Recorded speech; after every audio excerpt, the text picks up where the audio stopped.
What if I told you the most famous haunted house story in America, the one that spawned dozens of books and movies, might be more fiction than fact? We've all heard the name, Amityville. A house of horrors, a gateway to hell, a place where a family fled in terror after just 28 days. But tonight, we're not just retelling the ghost story. We're going to pull back the curtains on 112 Ocean Avenue and uncover the chilling true story that happened long before the ghosts were said to arrive. Here, our story begins not with spirits, but with a real-life tragedy that is undeniably horrific. On the night of November 13, 1974, the quiet, picturesque town of Amityville, Long Island was shattered. Inside the beautiful Dutch colonial home at 112 Ocean Avenue, 6 members of the DeFeo family were found deceased in their beds. The parents, Ronald and Louise DeFeo, and 4 of their 5 children, Dawn, Allison, Mark, and John Matthew. The only survivor? The eldest son, 23-year-old Ronald Butch DeFeo Jr. Initially, Butch claimed he had been at work and came home to discover the gruesome scene. But his story quickly fell apart under police questioning. Within 24 hours, he confessed. He admitted to methodically moving through the house with a high-powered rifle, ending the lives of his entire family. The community was in shock. How could one person commit such an act? And why did none of the neighbors hear the gunshots? Investigators were puzzled. The rifle was incredibly loud, yet no one reported hearing anything until the police arrived. Butch DeFeo Jr., his motives became a subject of intense speculation. During his trial, his defense team, led by attorney William Weber, argued for an insanity plea. They claimed Butch heard voices in the house telling him to do it. He spoke of dark figures and a sense of being pushed by an unseen force. Was this a genuine psychotic break, or a calculated attempt to avoid a life sentence? The prosecution painted a different picture, one of a deeply troubled young man, involved in petty crime and constantly clashing with his domineering father over money and his lack of ambition. They argued the motive was simple and greedy: access to his parents' life insurance policies. The jury didn't buy the voices defense. They saw a cold-blooded killer.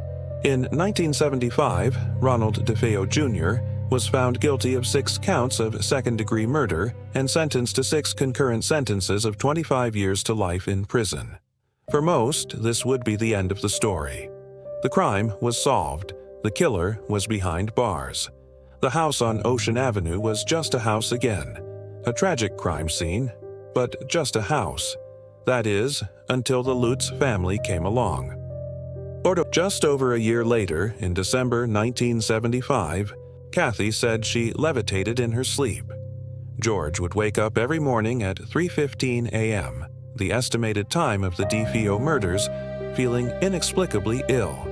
Their youngest daughter, Missy, developed an imaginary friend named Jody, who she described as a demonic, pig-like creature with glowing red eyes. The family reported seeing slime oozing from the walls, crucifixes turning upside down, and hearing disembodied voices ordering them to get out. The terror, they said, escalated daily, culminating in a terrifying final night that drove them from the house, leaving all their possessions behind. They lasted only 28 days. The Lutz family's story was electric. They fled to Kathy's mother's house and eventually connected with paranormal investigators Ed and Lorraine Warren. The Warrens visited the house and conducted a seance, famously capturing a photograph of what they claimed was the ghost of one of the DeFeo children, a demonic boy with glowing eyes peeking from a doorway. Their investigation concluded that the house was indeed occupied by a powerful, inhuman spirit. The story was now ready for the world's stage. Author Jay Anson was brought in to turn the Lutz's experiences into a book. Published in 1977, The Amityville Horror was an instant bestseller, marketed as a true story. The book captured the public's imagination and fear.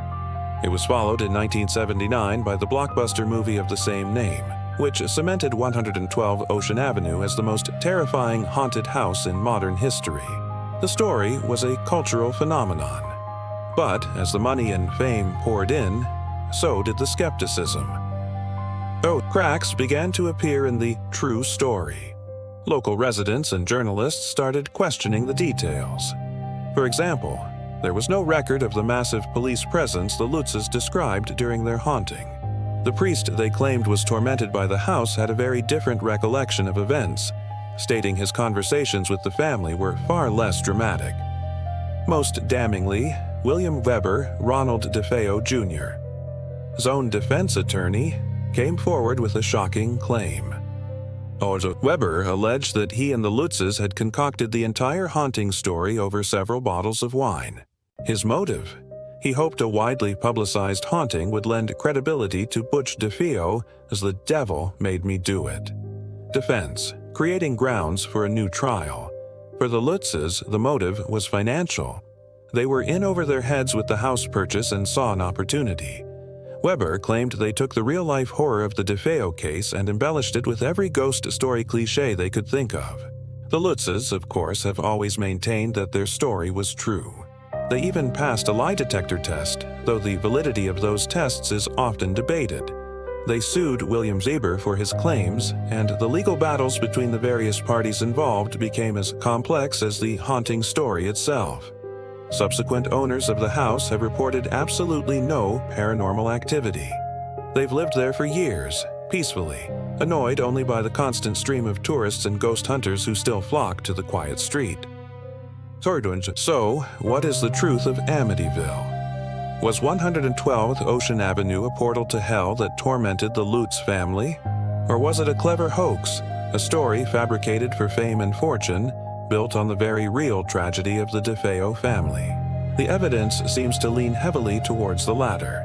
It appears to be a case where a horrific, real-world crime was exploited and sensationalized, creating a modern myth that has overshadowed the actual victims. The true horror of Amityville isn't a ghost named Jody or slime on the walls. The true horror is that on a cold November night, a young man murdered his entire family in their sleep. That is a fact. That is the tragedy.